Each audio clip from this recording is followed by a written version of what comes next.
And my angel said, David, before you do this, I want to tell you something. I'm like, my eyes are open. If you decide to kill yourself, we still love you. God still loves you. God's still going to welcome you. You're still going to be welcome in. However, you're going to have to repeat everything that you just went through. And even though right now I'm 30 years old, even though you spend a third of your life with your teacher, and it seems like it's the biggest chapter in your life later, it's going to be the smallest chapter.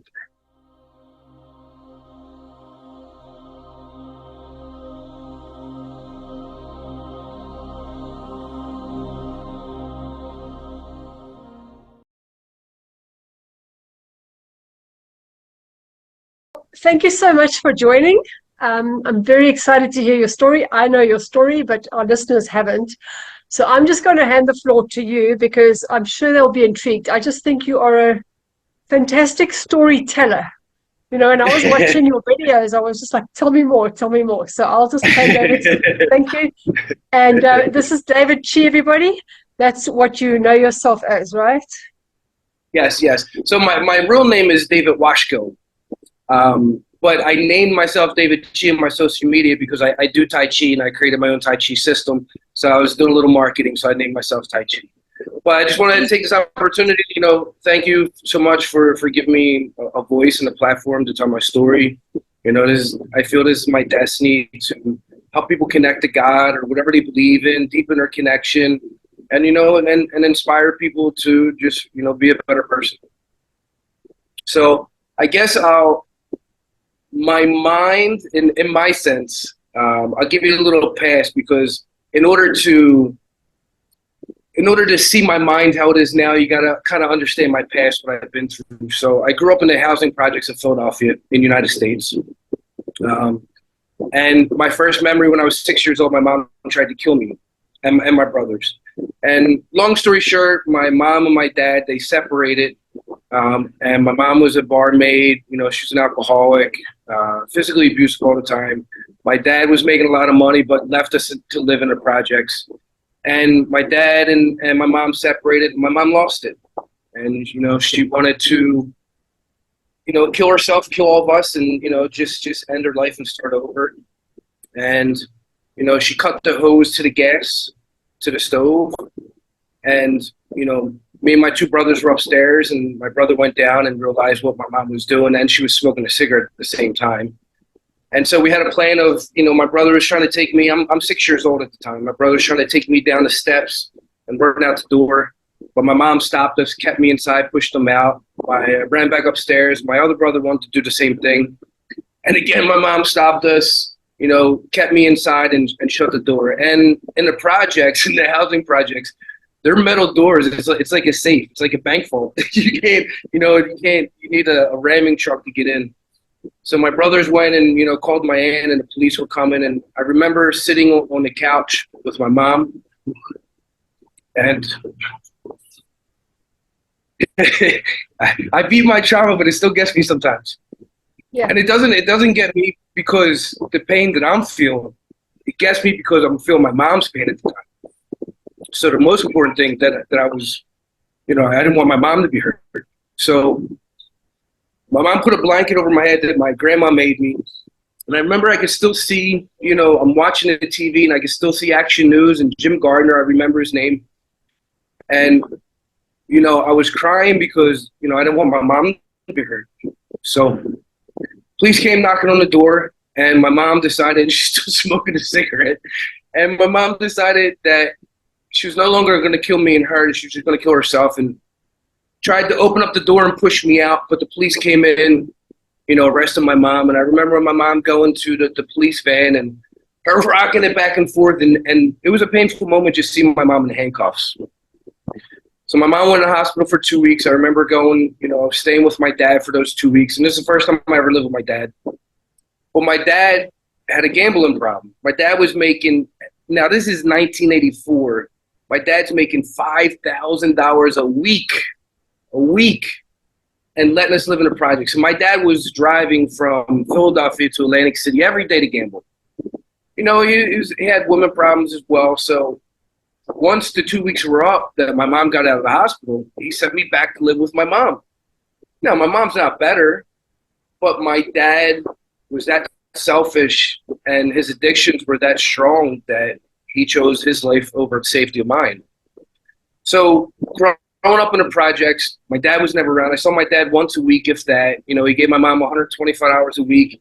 And many times he didn't pay her because he lost all his money gambling. He didn't put enough money to the side, whatever reasons. So I grew up basically without a dad. And when I started getting addicted to drugs. So at the age of 15, I'm smoking crack, doing heroin. For years, I was like on the verge of dying or going to jail. And then I was trying to get into a Tai Chi class. And my friends who I was drug addicts with, they got into this Tai Chi class. And there was a grandmaster who developed his own Tai Chi system. And, he was retired and he only had, a class in the back of his house. He was only teaching a few times a week. But there's a long waiting list because the class was full. And right at this time, my Aunt Honey, and they called her Aunt Honey because she was such a beautiful, beautiful, beautiful person. Such a smile, kind heart, and she also owned a candy store, so we called her Aunt Honey. And she had ovarian cancer. And me and my dad were taking turns of taking care of her on the weekends. And she was so sedated with morphine in the living room on a hospital bed. She was ready to go at any time. My dad wanted to go gambling, but we were supposed to go there. And my intuition, and now that I know is my intuition, I didn't know back then, said, no, we got to go see Aunt Honey. We got to go see Aunt Honey. And one of the reasons is it was my guilt because I was stealing from my aunt. I was going, when we go up to visit, I'd steal $100 in her drawer. Or I'd steal some change to go buy drugs. And this is like, I just beat my addictions.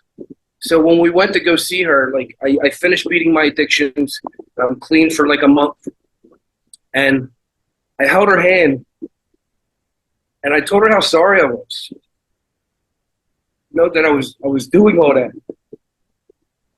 And it was like the first time that I ever said sorry.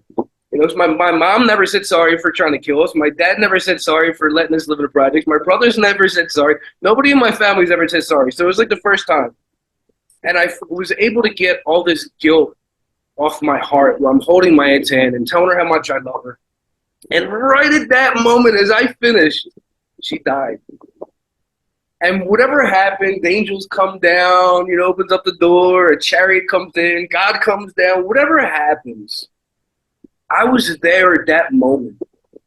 And my angels and her angels, they waited for me to finish. And for me, that was my first miracle. And I was so amazed. And when we went back in to clean my aunt's house, I felt her presence. For the first 2 weeks, I felt her. As soon as we walk in, I felt that wave. And I'm like, wow. And I would give my aunt a hug. So I've been trying to get into that Tai Chi class. And a week after my aunt died, one of my friends had my keys to my apartment. So I had to go to this Tai Chi class because that's where he's at. I was kind of sneaking over and like trying to wave secretly so I wouldn't interrupt. And the teacher saw me, invited me in, and that's how I got into my Tai Chi class. So not having a father around, abusive mom, alcoholic, drugs, growing up in the projects, my mentality, my mind, it's fucked up. It was horrible. It was horrible. So I'm soul searching. I'm soul searching for anything. And my Tai Chi teacher was like a father image, strong, older, into Tai Chi, into Kung Fu. And he made us believe that he was an angel, like a real live living angel. And this is I'm just getting into believing in God and angels.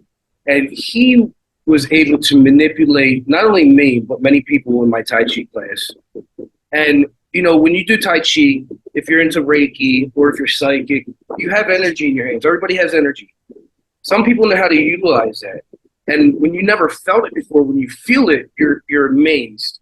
And when people know how to manipulate it and use it, Jesus did with healings. Many past figures did it with healings. There's a lot of people now that do it with Reiki and massage.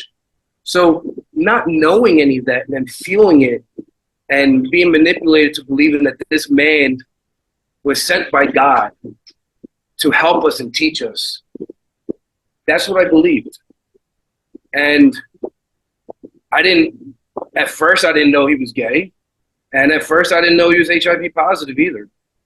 And, you know, it's hard for me as a man, you know, especially because I was 21, 20 years old at the time, that this man sexually took advantage of me. And, you know, it's embarrassing as a man, but I know my angels told me that I have to tell my full story because there's a lot of people that are being manipulated in that sense too, and found out he was a cult leader. So right at that time, I became a bank manager in Philadelphia. And my first day on the job, my supervisor had a photo on her desk. And this photo, when I first saw it,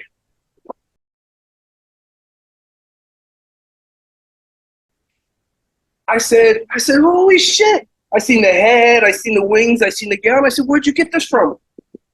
She said a customer in Philadelphia, there was a big storm coming in. She didn't see anything. She just saw the light coming through. She took a photo of it. And this is how old school it is. She got it developed. And when she got it developed, she seen the angel and they gave it to my boss as a gift.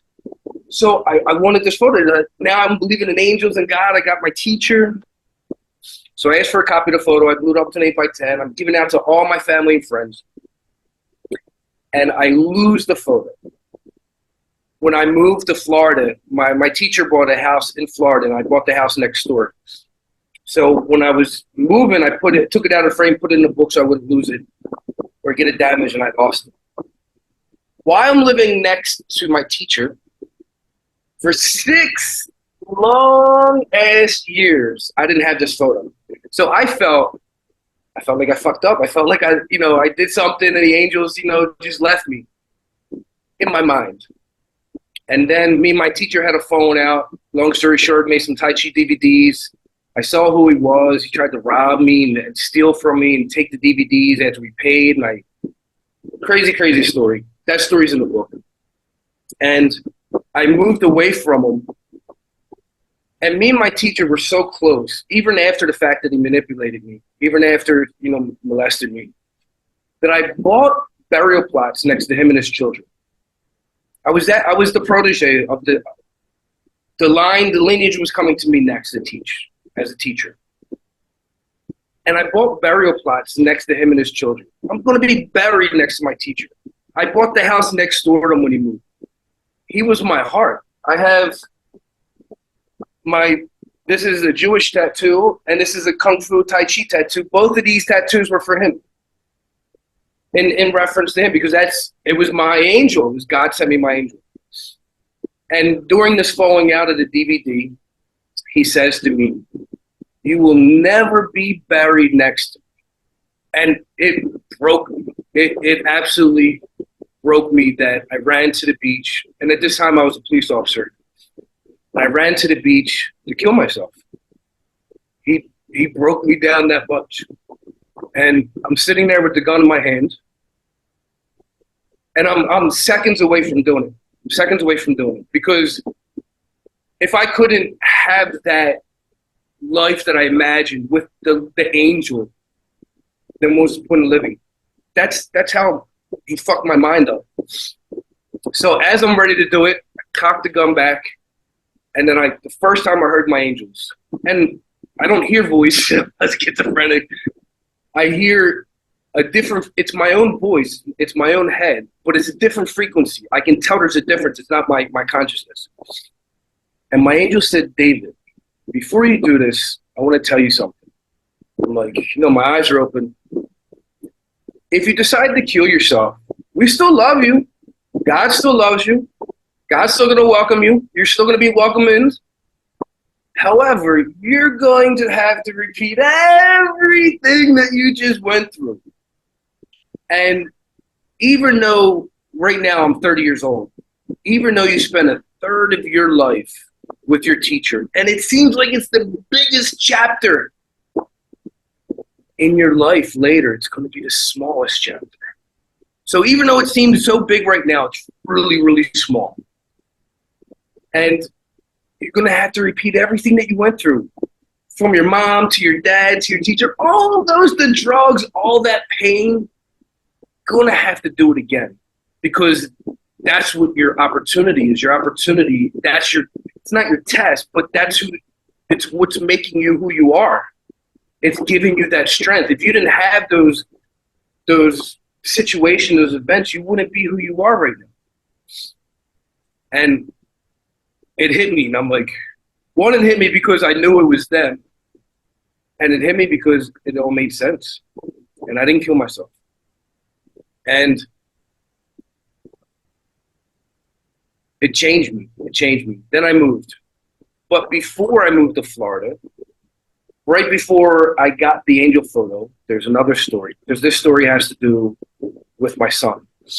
And I'm in Tai Chi class. Right before I got the angel photo, I went, it was Veterans Day. I'll never forget, Memorial Day in Philadelphia. So me and my friends were all in the Tai Chi class. We go down to Center City, Philadelphia. There was a homeless guy there. And I like to buy homeless people food. I never give him money because I know I was using it for drugs and alcohol. So I seen him, and he was an older black guy, holes in his clothes. And it was veterans. He was at the Memorial Center. So I'm thinking he's a veteran. So I asked him if he wanted something to eat. We're going to go get some pizza. He said, sure. So me and my three friends are walking up the street. Now in Philadelphia, it's called South Street. So it's a really busy maybe 10 streets in a row. Pizza shops, clothing stores, restaurants, bars. It's a touristy thing. And as we're walking, now we're four white kids, age 20, middle-aged black guy, homeless. So it looks like a bad drug deal. So as we're walking by, people are talking trash and making fun of us. And this guy's like, hey man, we don't have to go. No, it's okay, I understand. I said, no, fuck these people, I don't care. So we walk into this pizza place, and the door is literally like this, and you walk in, you're in a line, you gotta turn around. It's so small. So you're shoulder to shoulder with people. And as we're in there, and he doesn't smell that good either. So as we're in there, people were talking bad and talking shit. So he's like, nah, we don't have to go here. I said, excuse my language, I know I go curse a little bit. I said, fuck these people. They can't beat me in a fight. And everybody's laughing. So we leave, we buy some pizza, we leave. It's Philadelphia. It's just the way it is. And as we're walking, this man's talking physical. Like sometimes we stop to the trees, like this is the tree of life, this is the tree of knowledge. He's talking like metaphysical and spiritual. But I'm still not grasping. I'm listening and I'm looking for signs and messages. I'm still not grasping what he's saying. So we get to the first bank of Pennsylvania. And all my friends had to take a pee. So they go this way, they go that way. So I'm left alone with this homeless guy who I just met maybe 2 hours ago. And he says, David, I'm glad we're alone. I've always wanted to talk to you. Always, what? I'm like, I'm confused. I'm like, you always want to talk to me. He said, I'll prove it to you. He said, in 4th grade, you want a stuffed animal. I'm like, 4th grade? I'm like, but I'm getting chills now. I said, holy shit. I was in 3rd grade. And this is shortly after my mom tried to kill us. In 3rd grade. And they had this raffle. It was a Catholic school. They had this raffle for a stuffed animal.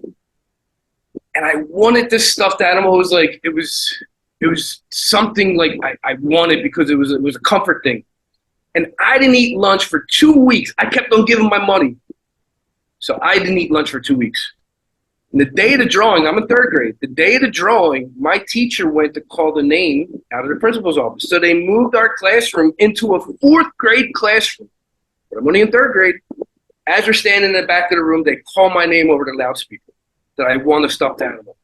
Now, I said, holy shit. Now, as a psychic, if you're psychic, you can normally pick up on, what's recent. Hey, your mom just died, or, you're going through this. It's usually recent. Or whatever you're thinking about, whatever's in your energy. I haven't thought about that stuffed animal since I won it. So that was 15 years ago, whatever time it was. And he says, my name is Euros Arjuna Esquire. He said, also known as Cupid. And I didn't understand. I'm thinking he's just like my teacher, another angel, another teacher. And we leave. He goes home. We leave. I tell my teacher about him. My teacher says, his message was delivered. Don't look for him anymore. We're like, we went to look for him. So we went down to this church. We knew he was going to be at this church. We go all the way back down. We can't find him. And we asked one of the congregation that was coming out, hey, do you know this guy? I forget his name. But he was homeless, black, middle-aged. I was like, oh, he's not homeless. He's a professor at the University of Pennsylvania in metaphysics. He's been missing for 2 weeks because he was on lithium. Lithium's a very powerful, tranquilizer. So I'm still confused. I wasn't as spiritual and intuitive as I was back then, but I wrote the name down, Euros Arjuna Esquire. And now, since then, I realized he was on lithium and open. And in that moment, my angel came in, delivered a message, and left. The guy wasn't special. He was special enough that my angels used him to deliver me that message, which was very powerful and very complicated to do. You always hear about exorcisms and demons going into people. Well, angels can go into people too and speak in those moments. So I wrote that name down. Once I left my teacher, and once I was going to commit suicide, within a week or two after that, now I still don't have the angel photos. They're still lost. A week or two after that, I'm going to exercise at the gym, and there's a guy with a Bentley pulled over, and he had a flat tire.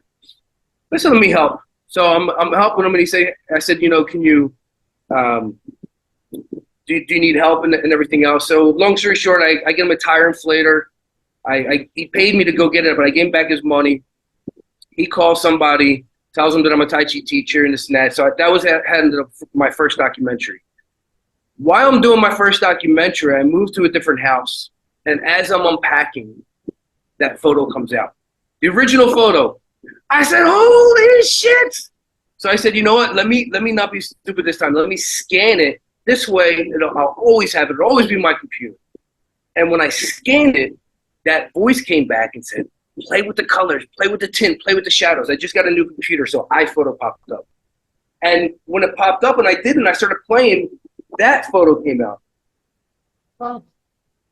And I'm going to leave the link for the video, but you can see like a little girl here, there's a head, there's two faces, there's shoulders, there's a sword.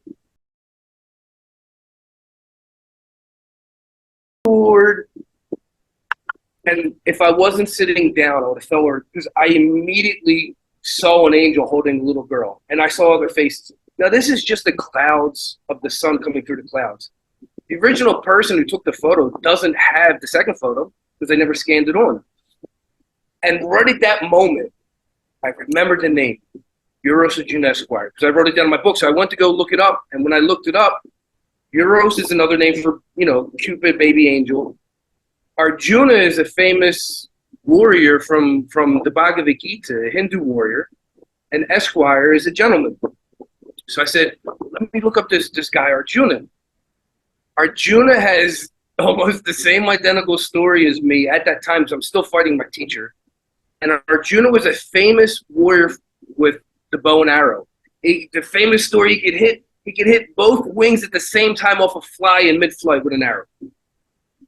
But he got into a fight with his teacher who taught him archery and all his family and friends.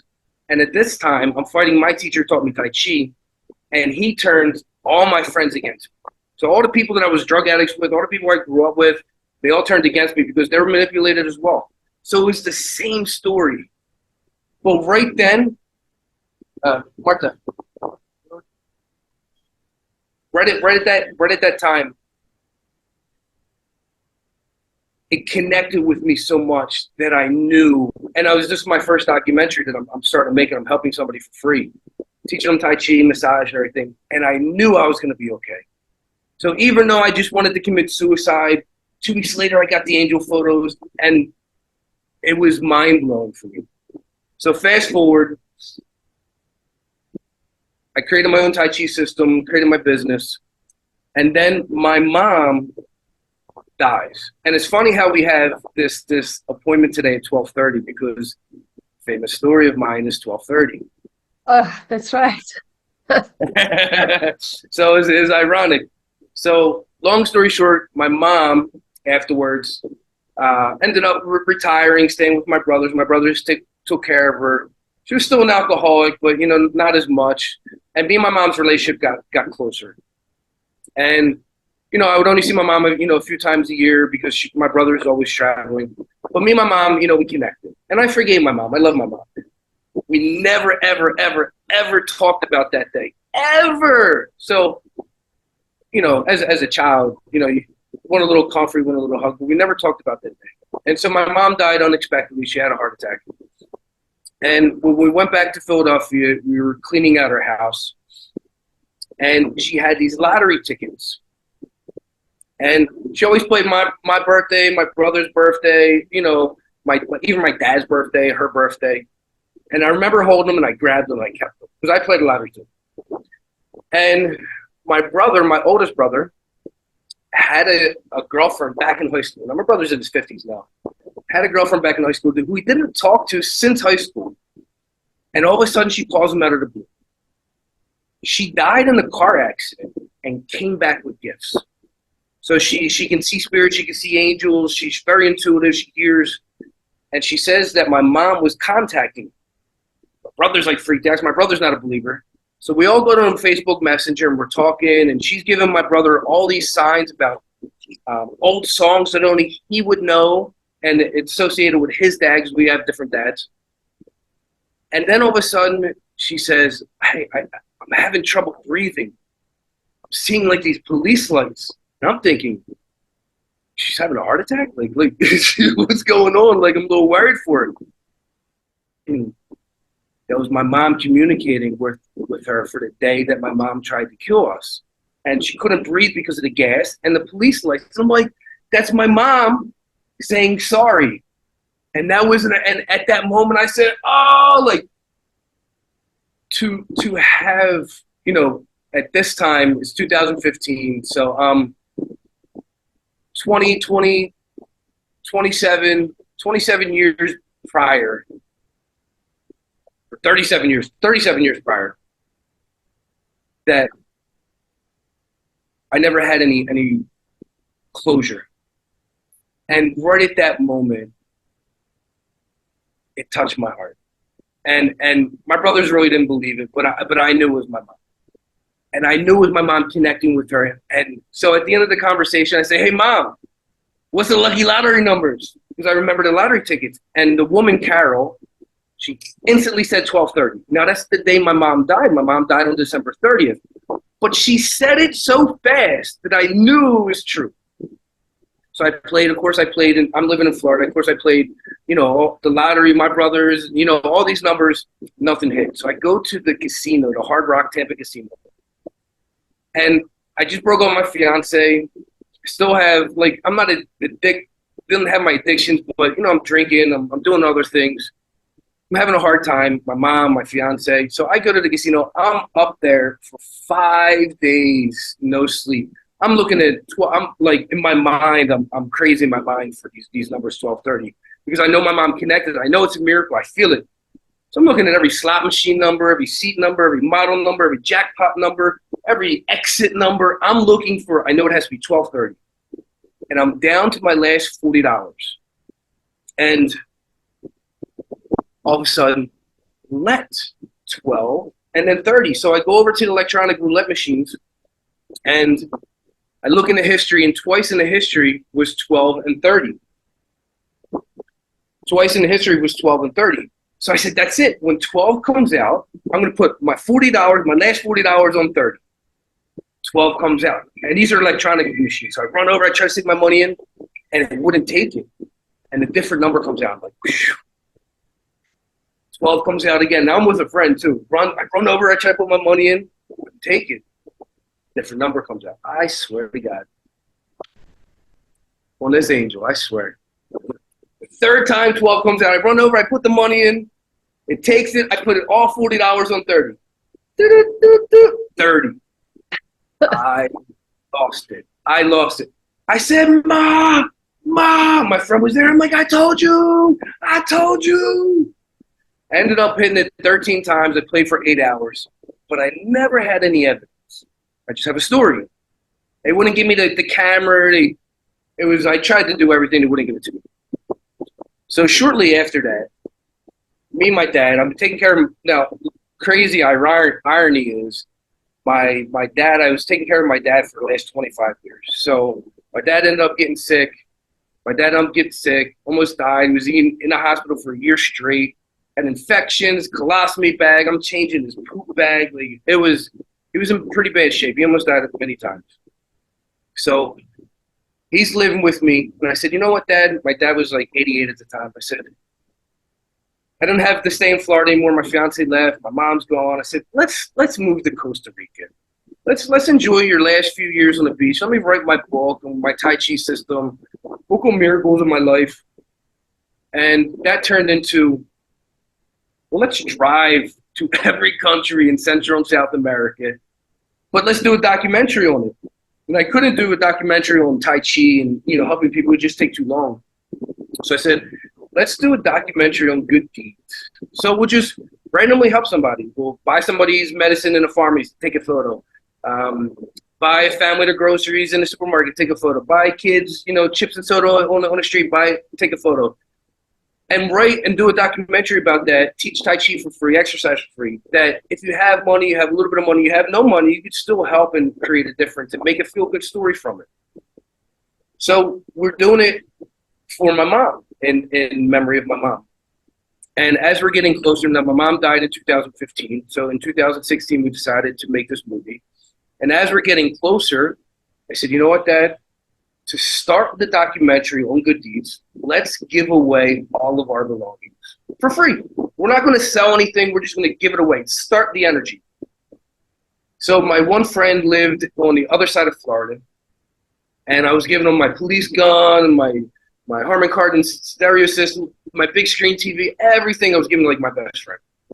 And I drive 3.5 hours over to Fort Lauderdale, and he's not there. And I still got to drive back to St. Petersburg. And I had to wait for him like another 3 hours. I said, you know what, let me go to the casino. So I go in the bathroom, I come out. What do I see? Electronic roulette. And there's 2 guys there, and I sit down. I'm just like, I'm just sitting there watching for a minute. And the guys are like, hey, the machines are hot. So I start telling them the story about 12 and 30. What happened? Now, this happened 10 months earlier. All of a sudden, 12 comes out. I said, watch this. I put $50 on for 30. 30. So this time, they shut down the machine because you won over $600. They have to go and pay, which is an IRS slip, this casino. The other one is an Indian casino, so they don't give you slips. So once the machine shut down, the guy comes out, takes my information, goes back. I go to the next machine. By the time he comes out, I hit the next machine, and then the next machine, and then the next machine, and then the next machine. So I won over $12,000 on 12 and 30. Now I have evidence because the IRS tax slip at the top it says 12 red, 30 red, 1,800, 1,500, 1,900. So now I have evidence of that story and the story before. So we leave. Of course, now, did I keep all the money? No, I spent it all back. I was so high on the miracle. I was chasing. I'm like, oh, I'm gonna win $1 million. So hey, my dad's game on addiction went to me too. So we decide to leave. Now we leave on my mom's birthday.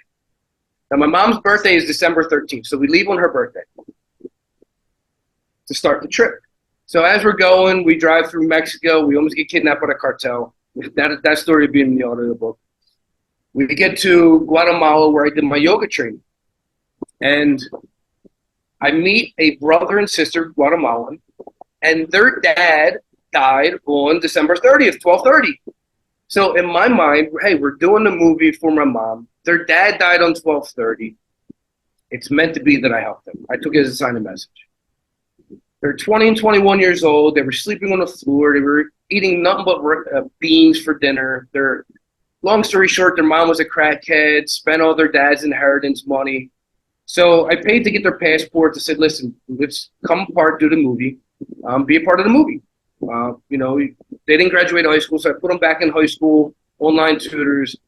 The one kid, Janer, wanted to become a DJ, bought him a computer and a DJ equipment. He's making music. The girl wanted to do fashion, bought her computer fashion programs. So we were like family. So as we left, so we go to Belize. We stay in Belize for a month. And as we get to Honduras, they both had such bad traumas that I thought I could help. But I realized that I bit off more than I could chew, and I'm not a doctor, but I figured, hey, anything's possible with, especially with Miracles 1230. I can do anything. In the video, I say, hey, I can pick up this tree with my hand. In my mind, I can, but in reality, I can't. And I dated the woman as well for a little bit, and then it was just such bad drama and such bad problems. And I have him doing Tai Chi, I have him meditating every day. But the energy was it was so bad. So, I told him, hey, I'm going to have to send you back home. But the brother wanted to stay. Now, all they had was each other. So their mom left them for days without any food, no electricity. So all they had was each other their whole life. Now, if he stays and I make her leave, that sparked such an insecure fear in her that she was then started turning the brother against me. And this is the part where I made a mistake.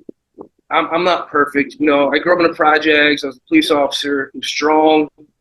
I don't take any disrespect. I don't take no shit from anybody. But I have a heart of gold, and I'll do anything for you. And he started to disrespect me and my father. Just not saying thank you, walking different, and just like all these things. I said, you know what? I'm going to teach him a man lesson. He doesn't have an older brother, never had a father. And this is the part, and it's not funny, but it is funny.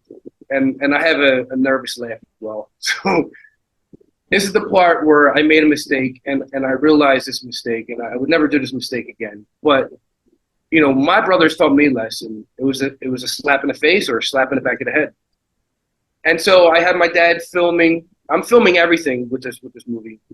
And I bring them down. I bring them both down. And I slap him once in the face.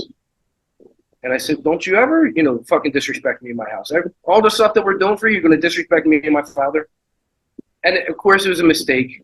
Long story short, he tries to move. I get him in a jiu-jitsu position. I'm not hurting him. I love him. I'm not hurting him. I'm trying to teach him as an older brother a lesson of respect. And it's not the proper lesson, and I realize that. But at the time, this in my mind, I'm doing this from love. So I never punched him. He never said ow. I never hurt him. No blood, no bruising. It was just a wake-up call. Well, the sister opens up the door and says, help, help, he's killing us, he's killing us. Some neighbors come in. Both the brother and sister want to leave, so I give them a few $100s. They take their passports. We're already together in 4 months. I'm thinking they're going to go to a hotel, probably go out and party a little bit, because I wasn't letting them go drink or party. I said, no, we'll get in contact and, make up and fix this, right? Well, we're in the island of Roatan, which is off the coast of Honduras. They take the boat from the island back to the mainland of Honduras. They take the bus. They drive all the way to the end of the country, make a police report saying that me and my dad kidnapped them from Honduras to Belize. Then we kidnapped them again from Belize to Honduras. We held them captive. We chained them to their beds. That me and my dad were having sex with them in every way possible. That this is what they wrote in the police statement, that I made the brother have sex with the sister, and I'm filming it because I'm making a documentary, right? So in Honduras, you need 2 people to make a police report that they come and arrest you. Once they come and arrest you, you spend 8 days in jail. So the police come in. We don't know what's going on. The police come in, AK-47s, machine guns, they arrest us. We don't know anything's going on. We spend 8 days in jail. Now, luckily, thank God, since my dad's handicapped, they put him in a different place. But the jail that I went to had no beds, no water, no food. You slept on the concrete floor. If somebody wasn't bringing you food and water, you starved. You were thirsty. So 8 days later, you go to see the judge, and if they find enough evidence that you're possibly guilty, then you go back to jail and you wait trial. Now, when they came in and arrested us, they took all my cameras, all my phones, all my computer equipment. They took everything we had. And in my kitchen, there was marijuana. And I was using it to sleep. My dad's arthritis. There was 4 grams of marijuana. So it's the equivalent of 4 cigarettes. But it was inside a bag, inside a bag, inside a bag, inside a bag for the smell. Well, when they took that, they weighed that with all the bags on it. So it didn't come out to 4 grams. It came out to like 26 grams. But there's all these plastic bags. Of course they did it on purpose. Now, when they first arrested us, they left me in handcuffs for 17 hours. 17 hours. I'm in handcuffs. My back, and I am in such bad pain that a nurse came in, and this nurse plays a very good role, and she gave me an injection, gave me 2 injections for the pain. 8 days later, we go to court. I have a translator. My dad's not in a room. They did that on purpose. I realized that because how can my dad kidnap, and how's my dad going to have sex with them when he's handicapped, he's 88, overweight, and uses a walker? So they left him out of the room purpose.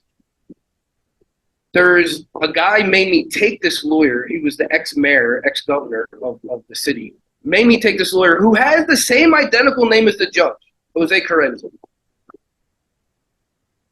Seems a little fishy. So 8 days later, we go to jail, or go to the court. And at first, he's like, I'm not ready to make this decision on the kidnapping, the torture, the pornography, the rape. You're not ready to make that decision. Like, we're innocent. At that moment, I started praying. And I was praying to the judge's angels to please let them see the truth. Please let them see the truth. Please let them see the truth. And I'm praying. They find us innocent of all those charges. Thank God. But he's like, hey, we still got the marijuana charge. I find you and your father guilty of narco drug trafficking. Narco drug trafficking for 4 grams of weed. And now me and my father are sentenced to 5 years in prison for this crime. Now, they come to me and say, hey, we can let your father go if you sign an affidavit saying you're guilty. Well, that's obvious. Of course, I'm not going to have my 88-year-old father go to jail. I'll take the charge. They said, here's the other thing. If you take the charge, since it's your first time, your first offense, if you're sentenced to 5 years or under, you can pay a fine and get out. I'm thinking, okay, sure. Perfect. I signed the papers. Then they tell me, well, the processing, everything, you could be in jail up to 6 months. Oh. In a Honduras prison, a gringo, don't speak Spanish. I said, fuck. So there was 2 prisons. There's a drug prison. Now I'm in this prison it's a jail in the island. They're going to send me to the mainland for waiting my processing. So there's prisons, one for drugs and one for murderers. They send me to the murdering prison. My only charge is drugs, and they're not sending me to the drug prison. Now, this prison is called La Granja. A few years prior, they had over 400 inmates die in a riot. Burned alive. They were playing soccer with somebody's head. Gang war. That's the prison they're sending me to for 4 grams a week. Now, remember that nurse. Now, that nurse who gave me the injections with my back, I got a staph infection from sleeping on the dirty floor. So I got pus coming out of my leg. I got the red line going up. So this nurse, I see this nurse again. So she's cleaning my wounds, everything. All of a sudden, they send me to this prison. And my first day in the prison, now I went from a prison of 40 people to a prison over 600 people. All black and brown people. I love black and brown people, but there's no white people. I don't speak English or Spanish.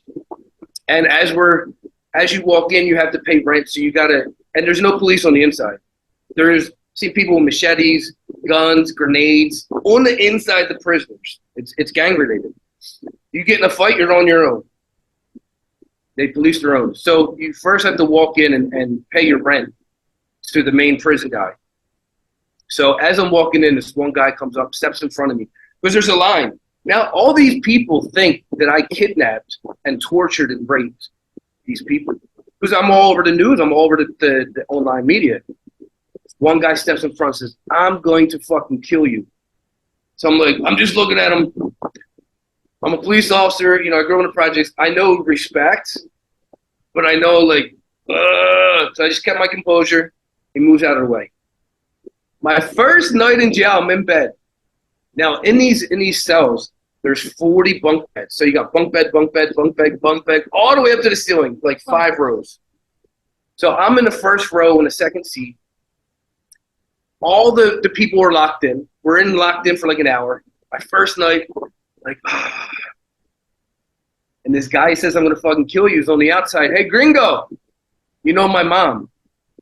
I said, oh, man. I said, not my first day. It's my first day. Why you fucking with me already? I said, man, I don't know your mom. He said, gringo, you know my mom. I said, man, I don't fucking know your mom, your aunt, your cousin. Just leave me alone. He said, no, my mom was the nurse who helped you in the other prison. She told me you're a friend to take care of you. So he moves me out the next day. Now I'm gonna sell a hot cell with no fans with 40 other people. Moves me into another cell with 8 people, air conditioning, and I'm sleeping above the number 1 prisoner there. And why is he the number 1 prisoner? Because he sells 12 pounds of marijuana a week. He pays the guards and does everything. He's the number 1 guy in a 600 person prison. There, they feed you rice and beans 3 times a day. They give you 1 chicken wing the size of my pinky once a week. That's all you have. And there's a water that comes out of the spring. I had chicken, I had fish, I had fruit, I had steak, I had chip. I never had to pay them money. I gave them money, but I never had to pay them. I never got robbed. I'm still virgin. Never got in a fight, never got in an argument. I was treated like royalty because that nurse. Because that nurse. So after I spent 4 months there, my first day out of prison is December 13th, my mom's birthday. Exactly 1 year since we started the trip. So that day, I went to my old prison, the first prison, because I know they don't have, they don't get food. So I brought a cake and I brought soda and I made the prisoners sing happy birthday to my mom. Well, and then long story short, I was on probation. I couldn't leave. They wouldn't let me leave for a few years. My family didn't want to support me. I'm sleeping in the car. I'm shitting in the ocean. That was a crazy mess. So I finally come back to the United States. Now, my dad came back, and my brother, who I grew up with, was taking care of him, but it's not his dad. And my brother thought it was a good idea to turn my dad against me, so my dad couldn't help me at that point. My brother wanted me basically to start from zero and to learn. He was teaching me the man lesson that I was trying to teach the other one. So my dad stopped talking to me for 3 years. After I took care of him for 25 years. My dad had 2 other sons. One went to heaven from alcoholism. The other one he would speak to once or twice a year, just on Father's Day, just on Christmas. And he ended up moving in with his first son. Now, my dad also had life insurance policies, not much. It was like a 50,000, 20, and 15, but they were all in my name for 25 years. And my brother turned my dad against me. That my dad signed all the life insurance over to his other son, left me with nothing. And when my dad died, my brother didn't even call me to tell me he died or that he buried him. So I can't blame my brothers because it was my choice to start the trip. And that first choice of me wanting to start the trip and all the choices and decisions I made led to that. What they did was wrong, but I'm taking full responsibility.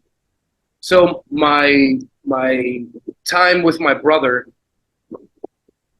I overstayed my welcome.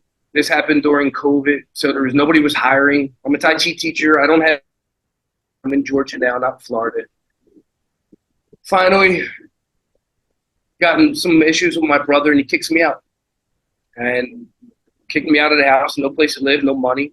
Just left me with my clothes to sleep on the streets. Thank God I had a friend who took me in. And I said, you know what? I need a fresh start.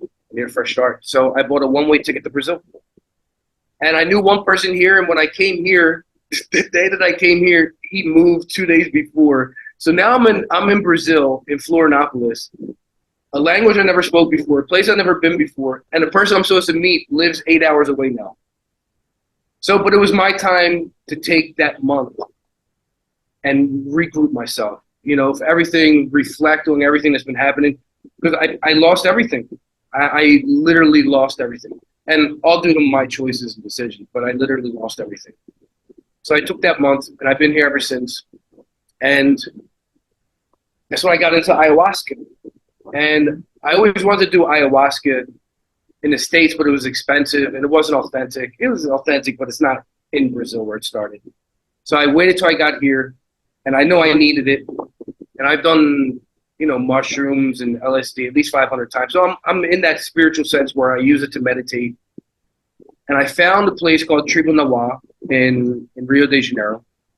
And the owner became like a brother with me. And he was going to the Amazon for a retreat. And I said, you know what? It's on my bucket list. Let me do it. So I go with him. And in ceremony, I don't like saying that I'm psychic, but I'm very intuitive. I could speak to my angels. I got the angel photos. I have lots of miracles. And in ceremony, before they paint your face, and they painted 888, 8888, 8888, but it was a design. And I didn't see the numbers. And my friend says, hey, you got all these 8s on your forehead. I'm like, all these 8s? And I look, I'm like, oh, shit. And right there, I realized there was a sign or message for it. And as I'm in ayahuasca ceremony, my dad comes.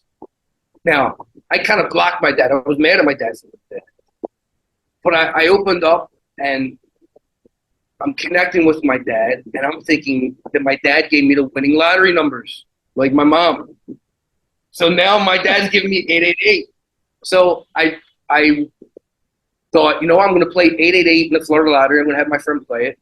So this is July 15th that we're in the Aldea. It's called Aldea. So we come back, and I look up when the last time 8888 played in the lottery.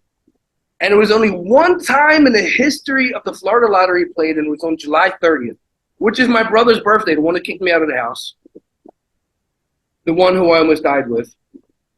And I said, oh, shit, that's it. That's the sign. And I thought on August 8th, since the 8th month of August, I'm going to play 888, and it's going to be perfect miracle. Well, 4 days after that, on August 2nd, I get a text message saying, with a photo, hey, David, you're the father of this baby. And I met a woman previously. I only knew her for 8 days. She had some problems. I let her stay with me for 8 days. Long story short,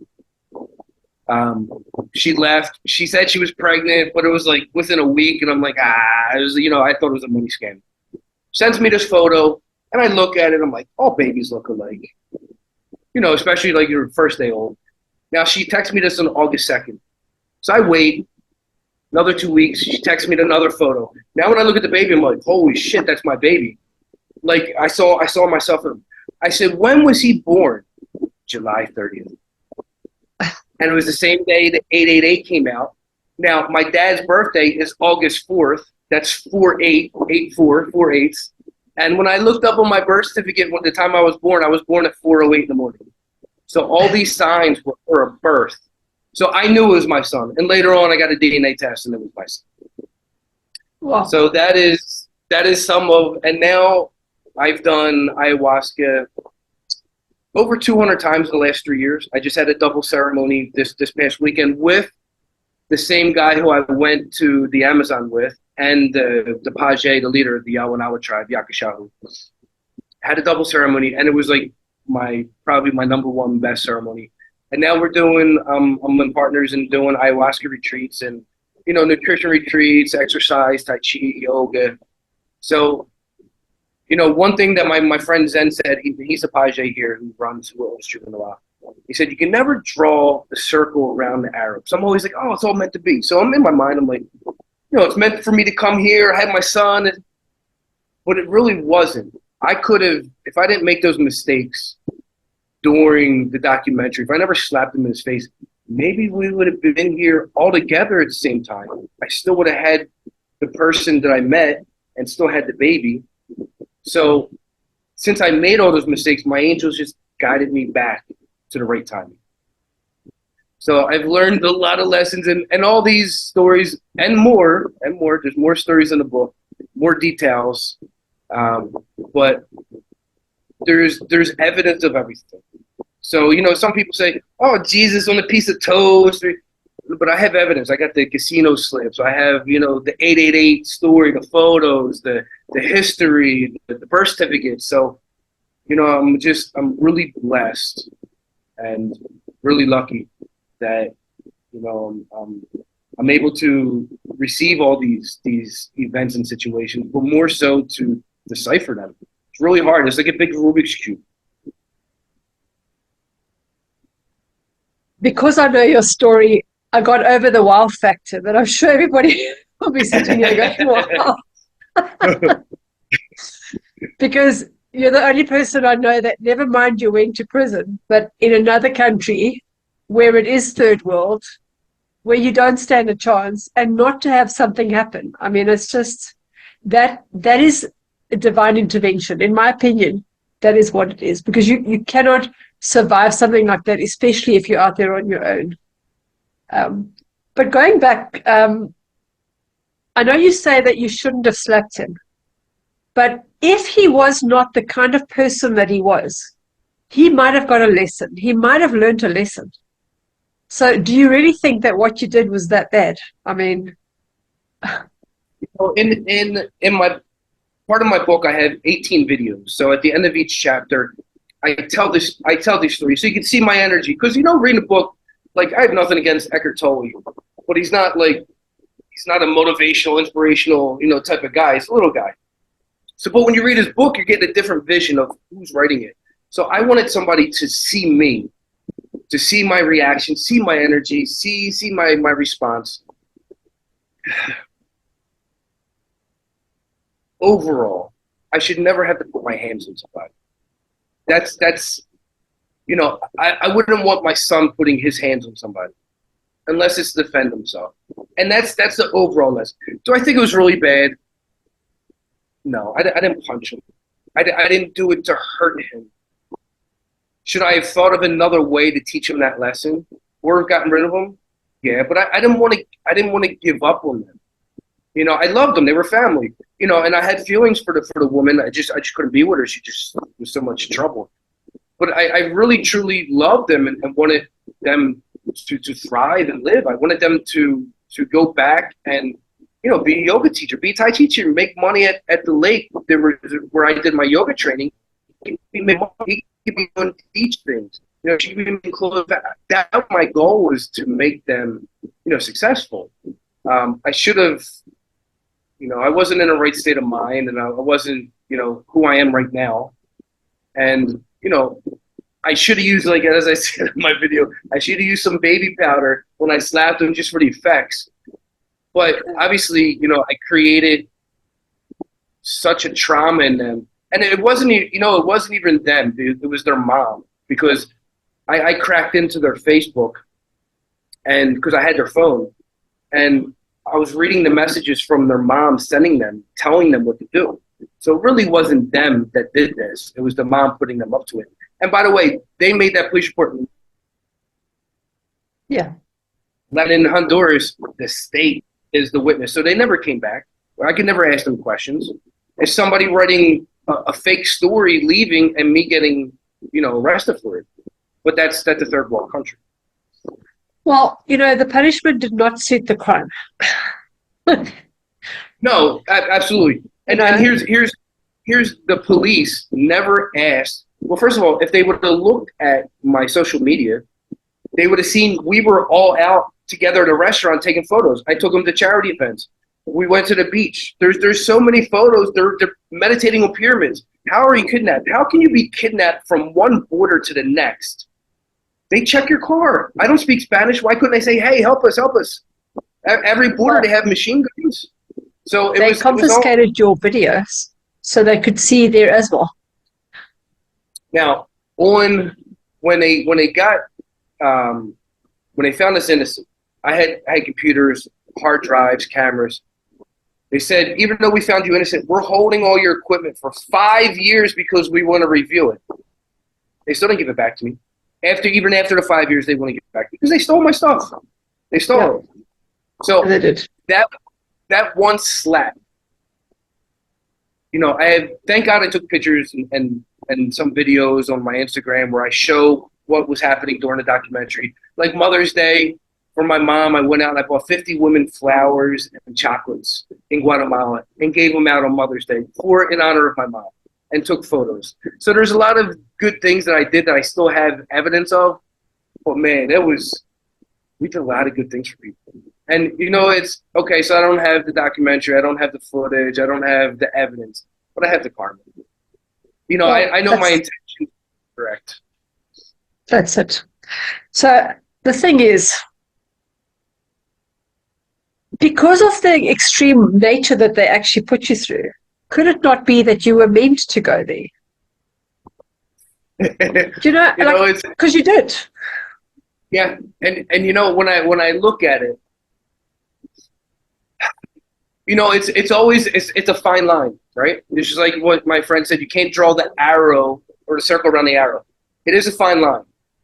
It's like, was I meant to go through with my mom in that lesson? Well, it was my mom's choice. But in my mom's fault, my angels are giving me a lesson, and they're giving me the strength to persevere through it.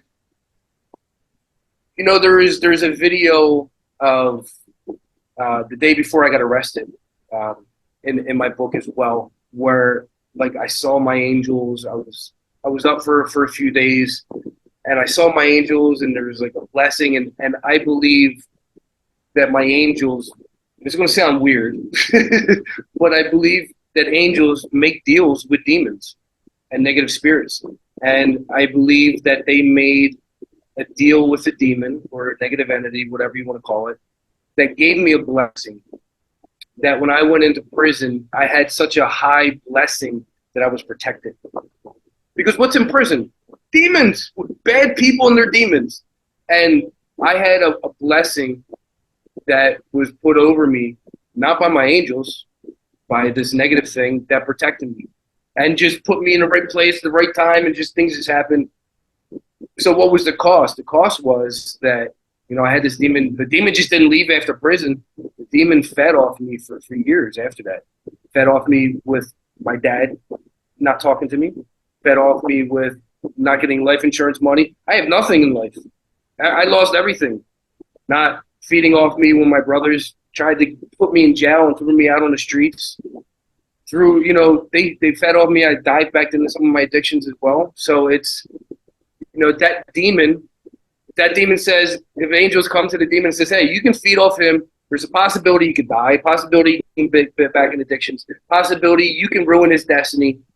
Just protect him for these 4 months in prison. Of course the demon's going to do that. The demon gets to keep for 4 years and have possibilities of more. But my angels had such faith in me that they said, you know what, we believe in David can do it.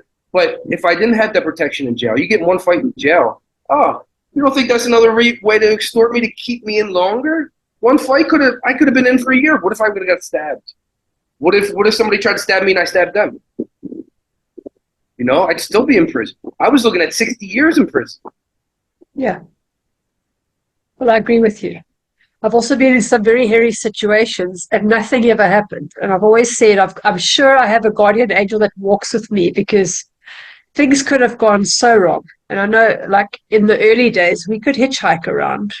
I traveled around the States as well, and things happened. And nothing happened to me where I could have just been left for dead, and, nobody would have found my body. It never happened. I really agree with you. I believe that we all have guardian angels. I believe that we have at least 7. One for each chapter in our life. You're not the same when you're 6. You're not the same when you're 18. You're not the same when you have a family. So each angel is in charge of a certain chapter. And you take on that energy, that personality, that direction. And, our angels, their only job is to make sure we get to our destiny. And sometimes destinies change. Sometimes they evolve. But their only goal is to keep you on that road. And a demon's job is to take you off that road. Yeah, well, to take from you whatever they can. Right. So is it losing everything part of losing your ego identity? I've been knocked down and broken and stripped of everything many times. It's definitely made me humble. I really never had a big ego. Even growing up in the projects, I was always fighting. Even as a police officer, I looked at myself getting paid to help other people. You know, I would never give people written tickets for traffic violation. I would always give them warnings, no matter who it was. So I always looked at it like I was getting paid to be an angel. And I never walked around, oh, I'm David Chi, I make Tai Chi system. I never walk around licking my muscles. I'm very humble. I'm always smiling, but I've always been that way. But even with all these things, there's always this, you know, I don't have ego, I have confidence. I have a loving confidence. But even like in all these situations, the main lessons that I got out was I love God. I love my angels. And each situation just made me more appreciative and grateful, knowing that I was never alone, because your angels are the only ones in your life that are there from when you're born, your first breath, until you're there until you die. Your mom's not there when you're dead most of the time, and your husband or your wife's not there when you're born. So your angels are the only ones through your entire existence in this body. And their only job is to love you, direct you, guide you. My angels gotten pissed at me. My angels lost their base, you know. I know that my angels like, no, David, no.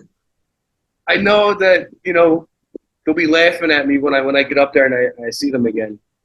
But, you know, your angels have patience, and the most thing, everything that I've learned, it only made me a better person. It only made me more loving. It only made me, like, you know, I have my son now, and that's a whole crazy story. But I have custody of my son.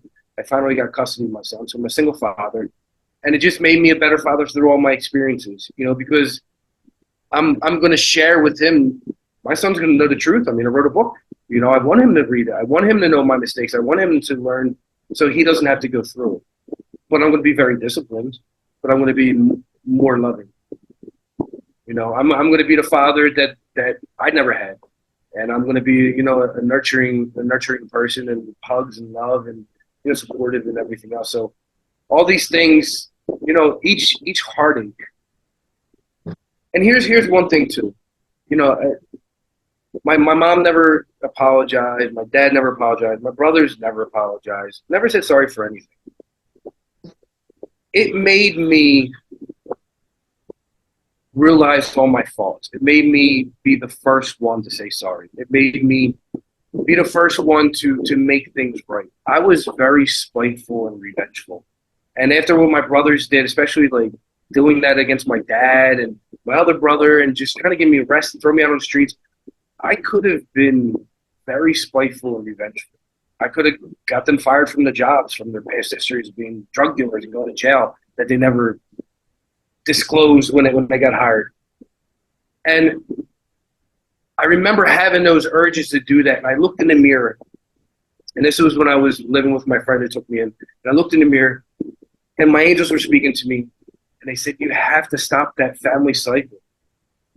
You have to be the one to stop it so your son doesn't get it. Because otherwise it's just going to continue. Your mom gave it to you. They learned it from their parents. It's a continuous cycle. It's in your whole family. You have to be the one to stop it. And that realization, I said, holy shit. And I needed to find, I always loved my brothers. My brothers were always my best friends. Just it was that moment that the chapter ended. And I had to focus on all the love and all the gifts and all the blessings, all the slaps in the back of the heads that they gave me to make me who I am today. So I had to love them so much that I had to forgive them, let it go, and not do anything. And right at that moment when I had that realization, my friend, who was my girlfriend at the time, came in and gave me a hug out of nowhere. And that was my angels gave me a hug because I reached that lesson. I evolved. And, you know, every time that I evolve to these new lessons that I'm learning, there's always like a gift that to come. Yeah. Well, it's like money. It makes you more of who you are. It doesn't change you. I think, you know, at the end of the day, if your intention is to be helpful and to want to have a better life and want to improve the lives of others, the problem is you think others think like you, and they don't.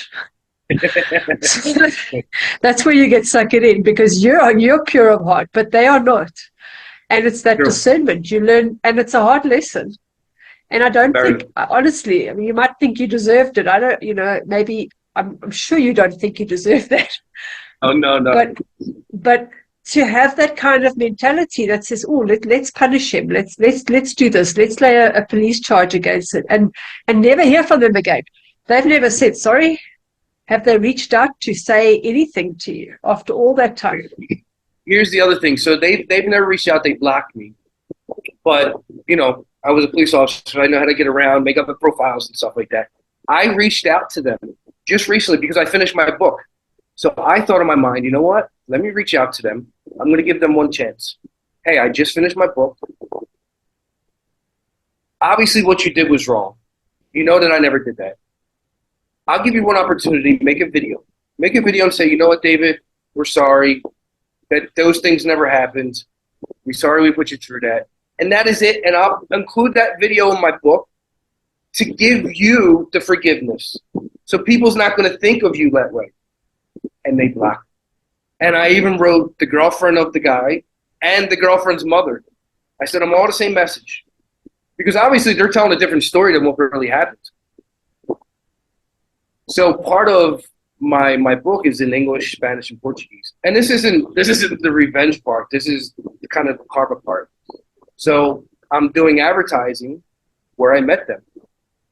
And where I met them at the lake and where they live in Antigua, Guatemala, and San Marcos, Guatemala. And I put a photo of me, my dad, and them sitting on a boat going to the island. And I put in red that they made a police report saying that I made the brother have sex with the sister. And I wrote that in Spanish. Why would they do that? And then I put reward. Because I filed a denuncia in Honduras where now they're in trouble for filing a false police report. So now I'm advertising that. So now they have to, not only what story did they already tell, but now I have all the video, which is in Spanish and Portuguese and English, that now they can see, people can see the truth and hear the truth and hear it from my side. So now they're going to have to deal with that effect until they do the video. And my next step over there is I'm going to hire the media and the newspapers to do a story on me and to publish my book over there and to do a press release, you know, and I'm going to pay a news reporter to try to get them to do an interview. It's only going to be better. It's going to be good for me because it's going to be like more YouTube videos and more part of the book. Hey, after all that, I have the written documents where you're saying that I made you have sex with your sister. Are you going to stand by that in public and let all these people think that you had sex with your sister? Or are you going to tell the truth? You're stuck either way. It's a checkmate. Yeah. So, I'm playing chess now. And, I don't, look, even at this point, I forgive them. It's like, the mother of my son is not mentally well. She kept my son from me for 10 months. She tried to get me arrested and deported 3 times. She knew my history about Honduras, I told her. And she got so jealous of another woman. Now, I only knew her for 8 days. And she lived with me for like another 4 days after the baby. She got so jealous of another woman, she went to the police and said that I held her and the baby captive in the house because of the Honduras story. And then she showed them the Honduras story to prove what type of person I was, to get me deported and arrested. She's not mentally well. She doesn't even know me. I've known her for like a total of 12 days at that point. But she wanted me to marry her, and I wouldn't. So she was spiteful and revenge, and that's part of my karma for everything that I've done in the past. But when somebody's mentally ill, or somebody has such bad traumas that they're ingrained and programmed that way, you can really be mad at them. You can be upset with their decision, but me doing something to these Guatemalans, or me doing something to my baby's mama, what's it gonna prove? It's only going to give me more bad karma for doing something negative. And like you said, you expect the same quality of who you are from other people, and I can't expect these people to treat me how I treated them. All I can do is just treat them that way, and not have any expectation. That was one of the biggest lessons is expectations, and I learned not to have them. Yeah. And if if somebody's not treating me right, I just have a line, a standard of respect. If you don't treat me right, you're not in my life. I don't care who you are. Well, that's a big lesson in discernment. It's a hard one. It's hard. We've all been there. But you know what I say? Evil flourishes when good men do nothing. And at the end of the day, you give them an opportunity to be accountable. If they don't want to be accountable, it's okay. You're not going to stop your life over it. But Right. if they don't want to be the better person, that's fine too. And maybe they're not ready, and maybe they'll never be. And that's not for you to decide, because it just sucks your energy. Absolutely. It's so much better to do. So how do you keep going? I mean, like, you keep losing everything. When is enough enough?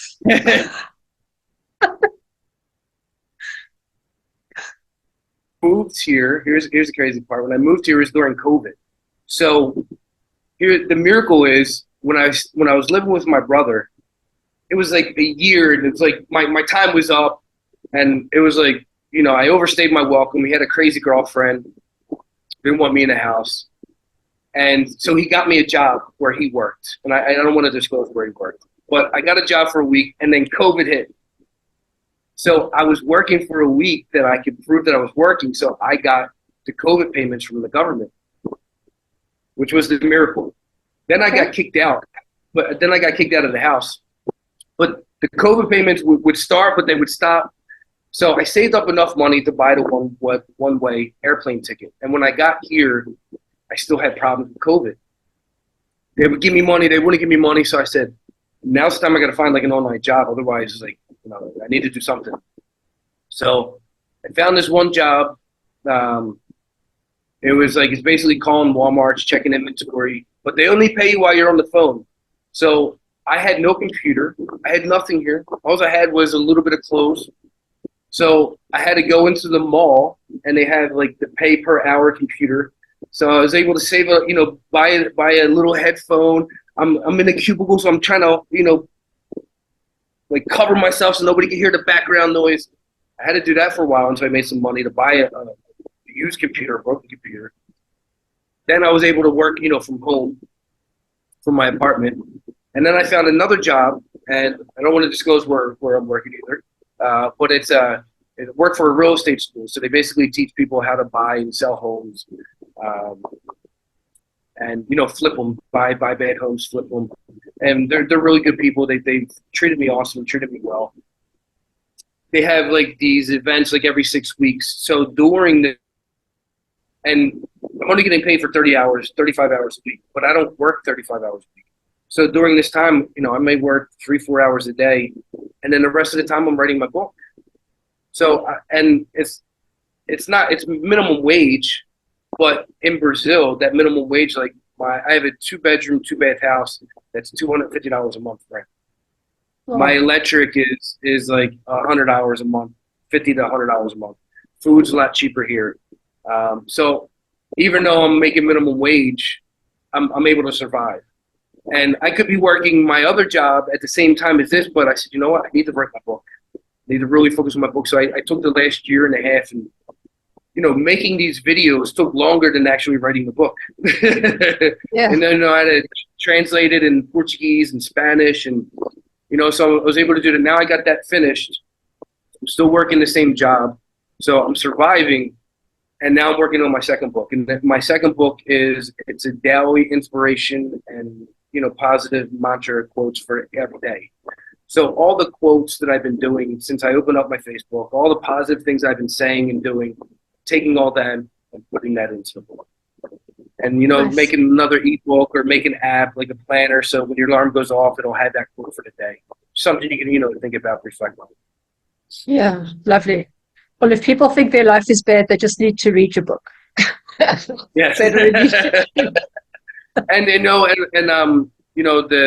the owner of Tribu Nawada Ayahuasca Center, he's like my brother. He's helped me. He's helped me finish my book, and helps me with my son. He's already a father. He's like a brother to me. So we're doing these retreats. We're having 2 retreats in June, and we're starting to do the retreats and just up and going. So I'm making the websites. I'm doing all the marketing and things like that while everything else is going on. So it's a slow grind. Mm-hmm. I'm great. I'm grateful I have a house for my son. I'm grateful that I can feed him, you know, have food. Um, if I was living in the States, I would be living in the ghetto. I wouldn't be able to afford to live. No, Out no. Well, sounds like you've got your head on screwed right. So Finally, finally, well, the thing is, you've got the YouTube channel, and I saw there wasn't a lot of views, but I am sure you can grow that channel, and even that in itself can be, you know, passive income. Just yes, like being out here, and because you're a good storyteller, and the thing is, it really happened. yes. So yeah, You it's couldn't amazing. like I couldn't even if I was, you know, like the author of Harry Potter. Even if I was that good of a writer, I could not make up the details of these stories. No. So, you know, and like my logo for this, I made that in 2009. Somebody made it for me. My documentaries, everything, all this was history. I knew it wasn't time to start, but I just knew I had to keep on accumulating. So now, like when somebody looks at my history, you know, I'm not new. My first documentary was in 2012. You know, Yeah. I'm 10. My Facebook page was open in 2009, so you can see my history of everything. I just wasn't at that point, and you know, when I look back, all these stories happened for my book. Because if I wrote my book back then, I wouldn't have all these miracle stories. You know, I wouldn't have these particular ones. And you know, the miracle of my son and my mom in 1230, and there's other miracles. I mean, it's amazing. So, you know, I know that God gives you challenges and opportunities to overcome things, which in return makes you a better person, or it may not make you a better person. You know, you that direction. But I think I've, you know, up until this point, I've learned a lot of lessons for sure. And I know I'm going to learn a lot more, and just hopefully they're not as dramatic.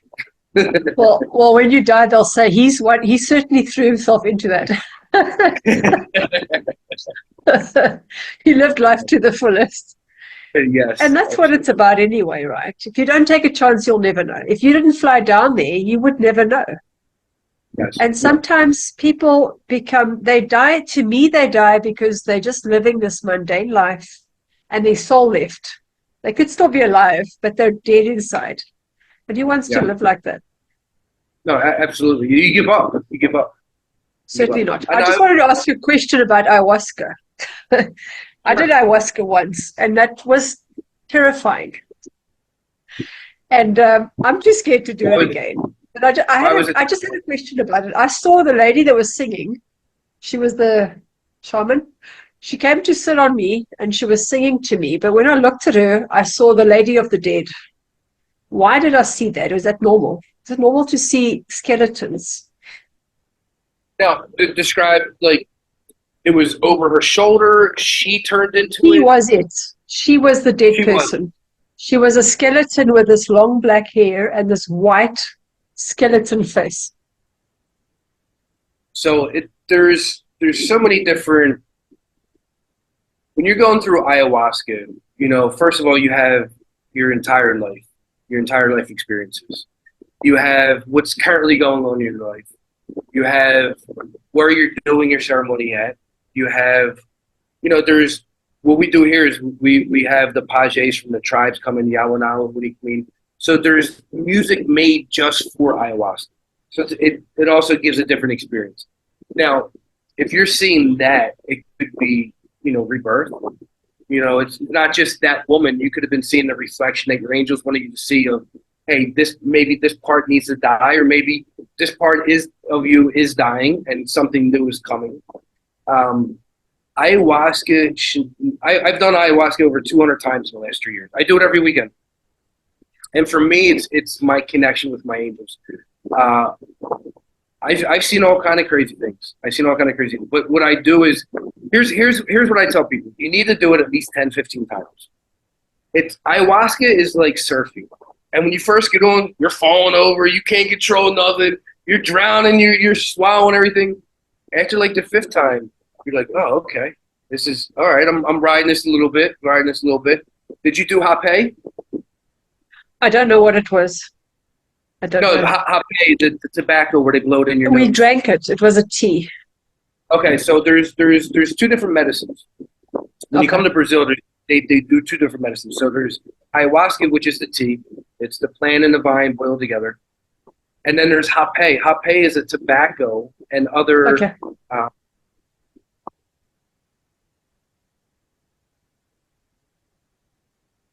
It's tobacco, and they use this. They put it in there, and they blow it up your nose. So it's a different type of medicine, which enhances the ayahuasca. Okay. So it's like when you do it, it's powerful. It's powerful, but it only lasts like 5-10 minutes. But once you're after like the fifth ceremony, once you're around 10, now you're navigating. Now you're surfing. Now you know that connection, you know the feeling, you know what to be prepared for, you're moving with it. It's no longer a shock. And, you know, there's all different ways to cleanse. Like ayahuasca, it cleans your body, cleans your stomach. There's times where when they say cleanse, it's like vomiting. There's times where I vomited for an hour. This ceremony, I started this cough. Now I drink. I'm not a beginner in ayahuasca, so I like to go deep. That's the deeper I get, the more I go, the more lessons, the more connections I get. Especially when you do a double ceremony. We did it Friday and then we did it Saturday. So the ayahuasca is still in your blood, still in your body. So when you drink that next cup the next night, you're going even deeper. And I started this cough. And I was coughing so hard that I was almost passing out, and I couldn't stop coughing. And my eyes are closed. I got the bucket there, and I'm coughing. And then I just seen this coconut in my vision and the coconut cracked. And something happened in my lungs. And I don't know if there was like a spot on my lungs. I did have like this kind of wheezing before. Something happened after I was done coughing for like 45 minutes. I could breathe, and I had 20-25% more lung capacity. Wow. So something on there, something healed me on there. I was in one of my last times before, I was cleansing for like an hour. I cleansed so much. I was just drinking water. I would cleanse, drink. Something came out. I felt something physical, like attached to my stomach. It was such a deep cleanse that it came out. And I took a photo of that. And that's the cover of my other book I'm writing, How to Control Your Mind to Achieve Your Destiny. So ayahuasca is very cleansing and very healing.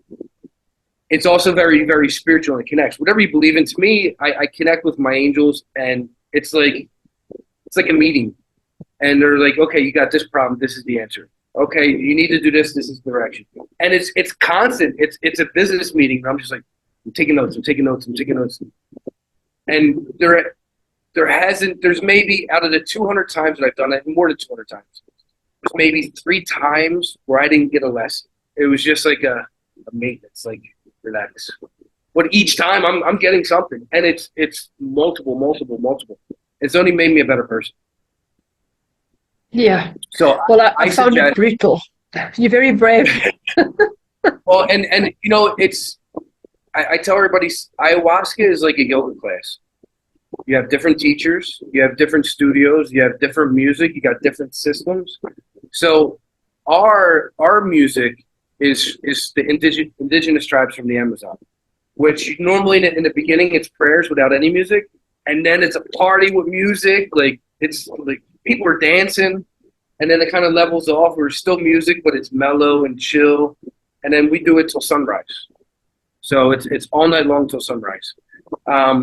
And you know, whoever's hosting and whoever's leading, whether it's a shaman, they call them page, or it's their energy you're taking on as well. So you know, you need to find somebody who's very personable. You need to find somebody who's high energy but yet compassionate. You know, who's relaxed. And that's, you know, you want to try to find a page or shaman that doesn't have a lot of problems. They're having a lot of personal problems that the energy's coming out in ceremony as well. Sure. You know, so, you know, you have to pick and choose. And I tell everybody, hey, thank God I found Tribu in the Wild, because I live right down the street from there. So I'm there all the time. But if you don't like your experience, try a different place.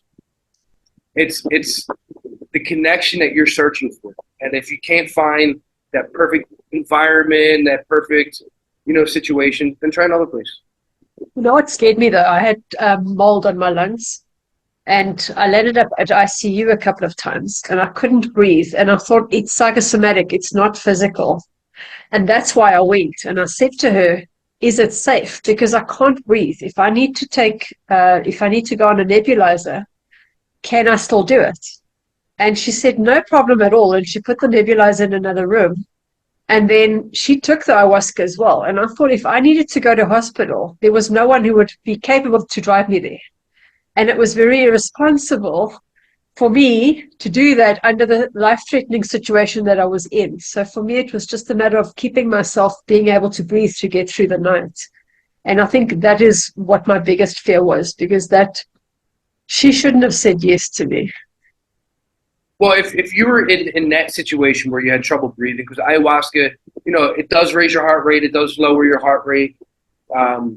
And, while you're in there, you could be having thoughts, you'd be anxious, which is, controlling your heart rate as well. So you should have waited. Yeah. Maybe she just didn't realize how severe it was. But well, obviously, I did die that night, but a different death. You have to let go, because you cannot control that. It's like surrender is everything. No, and that's what you just said is the key word, is you can't control the ayahuasca. And when you talk about ego flattener, man, no matter how strong you think you are, ayahuasca, it knocks you down. It really knocks you down.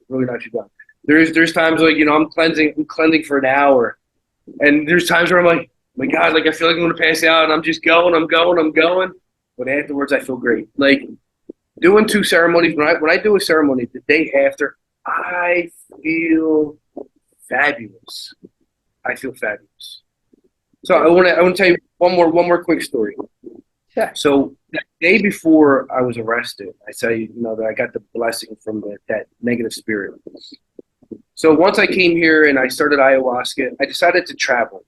Once I got my online job, I said, you know what? I know I was always going to come back here to the city and be a part of the Chico Nawa and the business. I said, let me travel first. So I bought some ayahuasca from my friend, and I was doing it by myself every weekend. I would take it, do some Tai Chi, and then meditate. I do this. This actually might be good for you. I do this type of meditation where I breathe in, and I try to make that sound as long as I can. But what I do is I put earphones in, the ones that it's like a rubber, not like an iPod, like the original iPod, but ones that are rubber where it closes off your eardrum. So when you hum, it's creating this vibration in your head and in your lungs. And I would take a deep breath in as long as I can, and I would hum as long as I can. So I'm humming maybe 30 seconds, a minute, maybe a little bit longer, and I keep on doing it. And I'd set my timer for an hour while I'm listening to music. And I always listen to like ayahuasca music, or there's a certain Sanskrit music. That always helps because the vibration of my lungs. And when you control it, there's a certain pitch that it just sounds like when people are singing, and you get that perfect pitch, and you're like, wow, that's it. That's a perfect frequency. You want to do that, and you control that with your tongue going on top of your mouth. So I was always doing that. Well, one time, it was a full blood moon and a solar eclipse. So I said, oh, perfect. Full moon, everything's, more powerful. I said, I'm going to go deep tonight. I'm going to go really deep. I had 2 different types of ayahuasca. I had the regular strong one, and I had a reserve, which is double the strength. So I said, oh, I'm going to go deep. So normally, you get like a little shot glass ayahuasca. What I was doing was a double shot glass, but I took 2.5 of these, which is now the equivalent of 5 doses. So I'm taking it, and my apartment's on the beach. I have my little jug of water. Something's wrong. And I started getting really dehydrated. So I took drinking all my water, and I didn't have any more water. And all of a sudden, my vision, it closed. And it was such a small pinhole. So everything was dark. My eyes are open wide. Everything was dark except this little small pinhole. I said, holy shit, I'm seeing the light at the end of the tunnel. Like, I knew it was the light at the end of the tunnel. I knew that's, like, that was the end. And my angels talked to me. Now, I felt like I was in the desert for a month without any water. I know I needed water. My angels, I need water. I'm sitting down. My angels talked to me, said, listen, that voice again, you have to get water. You got 2 minutes. If you don't get water, your kidneys are going to shut down, your liver is going to shut down. You're going to pass out. And everybody knows you're doing ayahuasca, so nobody knows to come bother me in case they hear me throwing up. I had to give them all, the precursor. You're going to wake up in the morning and you're going to be damaged. Your kidneys, your liver, mentally, something's going to be wrong. You need to get water now. And I couldn't see. And I put my hands like in front of me and I'm like almost crawling, drinking out of dirty wash buckets. I drank 5 gallons of water, and this was the dangerous part as well because I drank so much water in 4 hours that I thought I was going to overdose from water. You die from water too. I shit myself, pissed myself. I was showering. I was literally that close from dying. Now, here's the reason. When you go to heaven or you die, your body goes to heaven. That light at the end of the tunnel. If I'm walking up and I'm right at heaven's gate, what's here with me? Only me and my angels. Whatever demons that are attached to me, they can't come close to heaven. They got to wait down the street. So it's the only way for you to detach physically from those demons, unless you invite them back in. So that one negative spirit, my angels, made me have that mistake and that misconception. I drank the wrong one on full moon, blood moon, solar eclipse. So I would get rid of that demon, one that was given to me from prison. And that was the only way. And the next day, when I was talking about this, I made a video the next day, I realized it. I said, holy shit. I didn't even realize the demon was still attached to me. And that was the only way that my angels could get rid of that demon. Wow. I had, just like you said, I had to die. Like you see, there's parts of you that have to die. Yeah, that's it. So where can people get hold of you? So I will list your book below, and you've got your YouTube channel. Anywhere else you'd like to share? There's my website, which I'm in the process of redoing, but it's Breathe to Believe, breathetobelieve.com. My Facebook channel, I'll leave that link, my Instagram. Anybody can message me through YouTube is the best too. And, my social media information will be on my YouTube if they can connect with me every person. Yeah. Awesome. Is there a message you'd like to give to anybody before we go? Yes.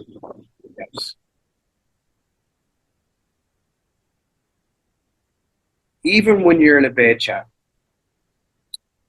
even when, like you were at me where I wanted to commit suicide, even somebody close to you, like your mom dies, you break up with your fiance, can't see your son or your children for almost a year. Your energy, you just feel like all this chaos is here. One thing that you can do to change. Good deeds. Good deeds and helping somebody, especially when you don't want to. Especially when you feel like shit. Especially like when you're like, I just want to end my life. Do good deeds. You now create good energy. You're creating a miracle for somebody else. Whether you open up the door for somebody, whether you give somebody a compliment, whether you buy somebody a coffee, whether you just call up somebody you haven't spoken to in a long time just to say hi, tell me you love them. Do something good, but 10 times a day. And if you do 10 good deeds, hey, you can open up the door 10 times for somebody. Let somebody pass. You're driving in a car, let them cut over. Don't speed up. The littlest things. If you do 10 a day, within a week, your life will change. I love that. I do. If everyone just did that, our world would be a different place. Absolutely. I definitely believe good deeds, and that's why I was making a documentary on good deeds. If you can create miracles for other people, everybody's looking for their miracle, but you can create miracles for somebody else. If I didn't have any money and I'm homeless and somebody just brought me food, it's a miracle. You know, so miracles. There's all different types of levels of miracles, and you can be a miracle maker for somebody else. Yeah. Well, that cosmic slap that you received was your punishment for the other slap, but I'm sure that's over now. It reminds me, have you seen that Batman and Robin meme where he slaps him in the face? There you go. David, thank you so much. Your story is inspirational, should I say. And I think you've done really, really well under the circumstances for someone to go through that and not be bitter. Everything in life, you know. And I do believe we choose our parents and we choose our fate, but we also choose what we want to do with it. We choose whether we're going to be bitter and angry or whether we're going to change our life. Because you're not the sum of your past. Right. Well, thank you. Right. Thank you for having me. Thank you for allowing me to share my story. And, you know, this is my destiny. And you know, to be honest, you are my first podcast for my book. Well, let's hope you'll be the first of many. And I'm actually going to be starting a podcast with Zen, the leader of the Triple Noir. And it's going to be called Triple A Page. Page is the leaders of the ceremony. Triple A, you know, for help. And the podcast is going to be about, you know, all these life lessons, you know, things that we learned in ayahuasca and how to become better. And, you know, so it'll be all these different natural lessons. So kudos to you. All right. Well, have a great day. Again, thank you. Hugs. Yeah. Have a lovely day. Bye-bye.